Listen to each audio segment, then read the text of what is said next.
کہنے لگا اے عمر میں 2 سال بعد اپنے گھر آیا ہوں، میں 2 سال بعد اپنے گھر آیا ہوں اور میں اپنی بیوی کو حاملہ پاتا ہوں، اور میں نے اپنی بیوی سے سوال کیا خوشی سے، اپنی بیوی کے پاس 2 سال کے بعد آیا تھا خوشی سے مسرت سے، لیکن اس کی حالت دیکھی، حالت حمل میں ہے تو ساری خوشی کافور ہو گئی اور دل میں غم نے جگہ لے لی کہ 2 سال تو میں آیا نہیں، یہ میری بیوی حاملہ کیسے ہے؟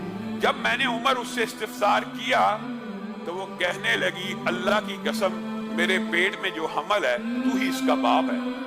اب مجھے بتلائیے 2 سال تو میں نے اس کو چھوا نہیں، ٹچ نہیں کیا، 2 سال بعد میں سفر سے آیا ہوں، وہ حاملہ ہے اور اس بچے کی نسبت بھی میری طرف کرتی ہے، اب میں کیا کروں؟ یہ صحیح اثر کے ساتھ، صحیح سندوں کے ساتھ جو حدیث یا اثار موجود ہوتے ہیں، منکرین حدیث ان کا بھی انکار کر دیتے ہیں، اور اللہ کی حکمت بھی اتنی عظیم ہے اس باب کے اندر کہ جس حدیث کا، جس اثر کا انکار کیا جاتا ہے اس سے ملتی جلتی آیت اللہ نے قرآن پاک میں نازل کی ہوتی ہے۔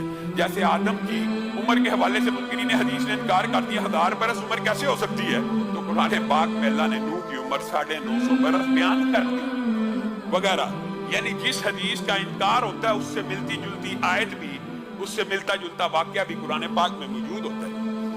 اب حضرت عمر نے مشورہ کیا اور ارادہ کیا اس عورت کو رجم کرنے کا، اور حکم دیا اس عورت کو رجم کر دیا جائے۔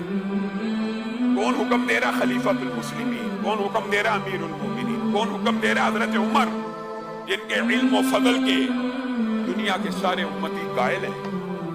پاس ہی معاذ ابن جبل بیٹھے ہیں، کہا عمر میں آپ کے فیصلے کو چیلنج کرتا ہوں، میں آپ کا فیصلہ نہیں مانتا، آپ اپنی اصلاح کریں۔ کون کہہ رہا ہے؟ ایک رتبے میں، مقام میں کم درجے کا صحابی اعلیٰ درجے کے صحابی کو ٹوک رہا ہے۔ وجہ کیا؟ وجہ اس کے بعد دلیل ہے۔ یہ نہیں ہے کہ میں تیرے سے بڑا عالم، سب کو پتا عمر بڑے عالم ہیں۔ جس طرح عثمان قرآن کے قاری تھے لیکن حضرت علی نے آ کے ٹوک دیا، اسی طرح یہاں پہ معاذ ابن جبل حضرت عمر کو ٹوک رہے ہیں۔ لیس لک علی ما فی بطنہا، لیس لک، اے عمر لیس لک، آپ کے لیے نہیں ہے علی ما فی بطنہا سبیل، آپ اس عورت کو رجم میں سزا دینا چاہتے ہیں، ٹھیک ہے یہ ملزمہ ہے، یہ ملزمہ ہے، مجرمہ ہے آپ کی نظر میں، آپ اس کو سزا دیں تو دیں۔ اس کو کس جرم کی پاداش میں آپ سنسار کر رہے ہیں؟ رسول اللہ کے دور میں بھی ایسے واقعات ہوئے تھے، شبیبہ غامدی آئی تھی، رسول اللہ نے وضع حمل کا انتظار کیا تھا، سزا لاگو کرنے سے پہلے وضع حمل کا انتظار کیا تھا، کیونکہ پیٹ میں جو بچہ وہ بھی ایک جان ہے۔ ہمارے معاشرے میں بھی یہ غلط العام مشہور ہے، جی بچہ پیٹ میں ہو ڈاکٹر بتا دیتے ہیں اس کا برین ابھی پورا نہیں بنا، اس کے اعضاء بھی پورے نہیں بنے، علماء نے جی بعض علماء نے فتوے دیے ہیں جی اس کو ابارشن کر دیا جائے، اس کو قتل کر دیا جائے، اس کو ابارٹ کرنا جائز ہے۔ یہ آپ لوگوں نے خود کہانی بنائی ہوئی ہے، کسی عالم کا یہ فتویٰ موجود نہیں ہے، اور اگر موجود بھی ہے قرآن و سنت کے خلاف ہے۔ وجہ یہ ہے زمین کے اوپر آنے کے بعد، دھرتی کی پشت کے اوپر بچہ جننے کے بعد بھی یہاں پہ کئی بزرگ ہیں جو معذور ہیں، کئی نوجوان ہیں جو معذور ہیں، کئی بزرگ ہیں جن کا دماغ کام نہیں کرتا۔ کیا کسی عالم دین نے یہ فتویٰ دیا جو بیمار ہے اس کو قتل کر دو؟ جس طرح دھرتی کی پشت کے اوپر کوئی بیمار ہے اس کا قتل کرنا حرام ہے، اسی طرح ماں کے پیٹ میں بچہ بیمار ہے اس کا قتل کرنا بھی حرام ہے۔ یہ آپ کو کسی نے مغالطہ ڈال دیا ہے کہ بیمار بچے کو قتل کر دیا جائے۔ کیوں کیا جائے؟ اگر بیماروں کا قتل جائز ہے تو پھر بوڑھوں کو بھی کر دو، پھر جن جن کی یاداشت چلی گئی ہے سب کو قتل کر دو، جو نوجوان معذور ہو گئے ان کو قتل کر دو۔ یہ خود ساختہ فیصلے، یہ من گڑت فیصلے، یہ قرآن و سنت کے خلاف ہیں۔ یہی بات معاذ ابن جبل حضرت عمر کو کہہ رہے ہیں، لیس لک علی ما فی بطنہا سبیل، اے عمر آپ عورت کو رجم کرنا چاہتے ہیں کر لیجئے، اس بچے کا کوئی قصور نہیں، ہم اس کو رجم نہیں ہونے دیں گے۔ حضرت عمر رک گئے اور کہا وضع حمل کا انتظار کیا جائے۔ عورت نے بچہ جنا،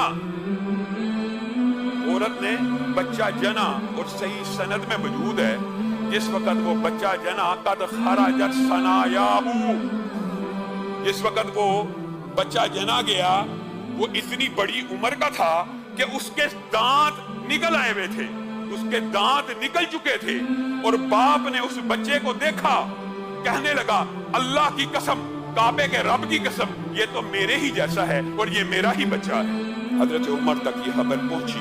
یہ ہے وہ حدیث، یہ ہے وہ مقام جس وقت حضرت عمر نے کہا تھا ماؤں نے معاذ ابن جبل جیسے بچے جننا بند کر دیے ہیں، لولا معاذ لہلک عمر، اگر معاذ نہ ہوتے تو آج عمر اس عورت کو بے گناہ سنسار کرنے کے جرم میں ہلاک ہو چکا ہو۔